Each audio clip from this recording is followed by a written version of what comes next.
भारतीय संविधान का भाग नंबर 5 जिसमें अनुच्छेद नंबर 72 से लेकर अनुच्छेद नंबर 78 तक आज उसमें वर्णन करेंगे, जिसमें राष्ट्रपति की क्षमादान की शक्ति, मंत्रिपरिषद और प्रधानमंत्री के बारे में बताया गया है। तो वीडियो को लाइक करके चैनल को कर दीजिए सब्सक्राइब। तो बात कर लेते हैं अनुच्छेद नंबर 72 की, तो जिसमें राष्ट्रपति की क्षमादान की शक्ति दी गई है। तो राष्ट्रपति जो है कुछ मामलों में जो दंड दिए जाते हैं उसे कम करने या समाप्त करने की जो शक्ति होती है वो राष्ट्रपति के पास होती है। तो जो है राष्ट्रपति पूर्ण क्षमादान भी कर सकते हैं, सजा और दोष सिद्धि दोनों को समाप्त कर सकते हैं। दूसरा है सजा के क्रियान्वयन को कुछ समय के लिए टालना, यदि ऐसी परिस्थिति हो कि जिसको दंड देने के बाद में उसको जो है क्रियान्वयन करने के लिए कुछ समय के लिए टाला भी जा सकता है। किसी विशेष परिस्थितियों में हल्की सज़ा देना, यदि किसी व्यक्ति को बहुत भारी सज़ा दे दी गई है तो यदि वो राष्ट्रपति से अपील करता है कि उसके जो दंड है उसमें थोड़ा कम किया जाए, रियायत दी जाए, तो ऐसे कंडीशन में जो है राष्ट्रपति उसके सज़ा को कम कर सकता है। दंड की अवधि भी कम कर सकते हैं, यह भी राष्ट्रपति की शक्ति है कि सज़ा होने के बाद उसकी जो अवधि है उसको कम किया जा सकता है और सज़ा में परिवर्तन भी किया जा सकता है। तो यदि कठोर सज़ा को कम करने का जो अधिकार है तो वो भी राष्ट्रपति के पास है।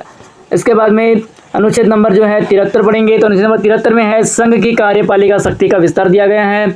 इस अनुच्छेद के अनुसार जो है केंद्र सरकार की जो कार्यपालिका शक्ति है उन विषयों तक फैली होती है जिन पर संसद कानून बना सकती है।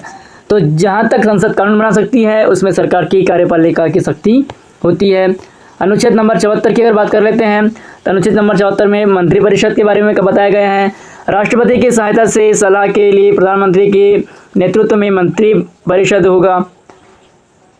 राष्ट्रपति जो है सामान्यतः मंत्रिपरिषद की सलाह के लिए कार्य करेगा। राष्ट्रपति की सलाह पर पुनर्निर्वाचित विचार किया जाएगा, लेकिन पुनर्विचार के बाद भी दी गई सलाह का पालन करना होता है। इसके बाद में अनुच्छेद नंबर 75 देख लेते हैं। अनुच्छेद नंबर 75 में क्या कहा गया है, तो मंत्रियों से संबंधित प्रावधान दिए गए अनुच्छेद नंबर 75 में। इस अनुच्छेद में मंत्रियों की नियुक्ति के बारे में कार्यकाल का वर्णन किया गया है। तो जो प्रधानमंत्री जो है प्रधानमंत्री की जो नियुक्ति है वो राष्ट्रपति करते हैं और अन्य मंत्रियों की जो नियुक्ति राष्ट्रपति प्रधानमंत्री की सलाह पर करते हैं। और मंत्रिपरिषद सामूहिक रूप से लोकसभा के प्रति उत्तरदायी होता है। जो मंत्री संसद का सदस्य नहीं है, यदि ऐसा मंत्री जो संसद का सदस्य नहीं है उसे 6 महीने के भीतर सदस्य बनना जरूरी होता है संसद का, नहीं तो उसे जो है मंत्री का पद छोड़ना पड़ेगा।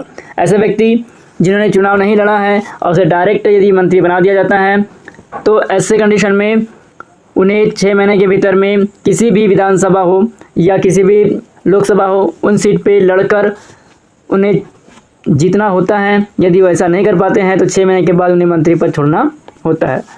अनुच्छेद नंबर जो 76 है, तो अनुच्छेद नंबर 76 में भारत का महामान्यवादी दिया गया है। तो महान्यायवादी जो है भारत के सबसे बड़े विधिक अधिकारी को, भारत का जो सबसे बड़ा विधिक अधिकारी होता है उसे महान्यायवादी कहा जाता है और जिसकी जो नियुक्ति है वो राष्ट्रपति करता है। महान्यायवादी की और योग्यता जो है, जो व्यक्ति सुप्रीम कोर्ट ऑफ इंडिया का न्यायाधीश बनने की योग्यता रखता है तो वही जो है महान्यायवादी होगा। भारत सरकार के कानून को सलाह देगा। भारत सरकार की ओर से न्यायालय में उपस्थित होना और राष्ट्रपति द्वारा सौंपे गए कानूनी कार्य को करना, ये उनके कार्य में निहित होता है। इसके बाद अनुच्छेद नंबर 77 की बात कर लेते हैं। तो अनुच्छेद नंबर 77 भारत सरकार के कार्यों का संचालन के बारे में बताया गया है। तो भारत सरकार सभी कार्य जो है राष्ट्रपति के नाम से किए जाते हैं और सरकार के जो कार्य होते हैं संचालन उनके लिए नियम भी बनाते हैं। अनुच्छेद नंबर 78 की बात कर लेते हैं। तो अनुच्छेद नंबर जो 78 है इसमें प्रधानमंत्री के कर्तव्य के बारे में समझाया गया है। तो प्रधानमंत्री कर्तव्य क्या क्या है, तो राष्ट्रपति को मंत्रिपरिषद के निर्णयों की जानकारी देना, राष्ट्रपति द्वारा मांगी गई जानकारी को उपलब्ध कराना, यदि राष्ट्रपति चाहे तो किसी मंत्री के निर्णय को मंत्रिपरिषद के समक्ष विचार करने के लिए प्रस्तुत करना, यह सब जो है प्रधानमंत्री के कर्तव्य है। इसके बाद भाग में पढ़ेंगे हम संसद के बारे में, अनुच्छेद नंबर 79 से लेके अनुच्छेद नंबर 88 तक।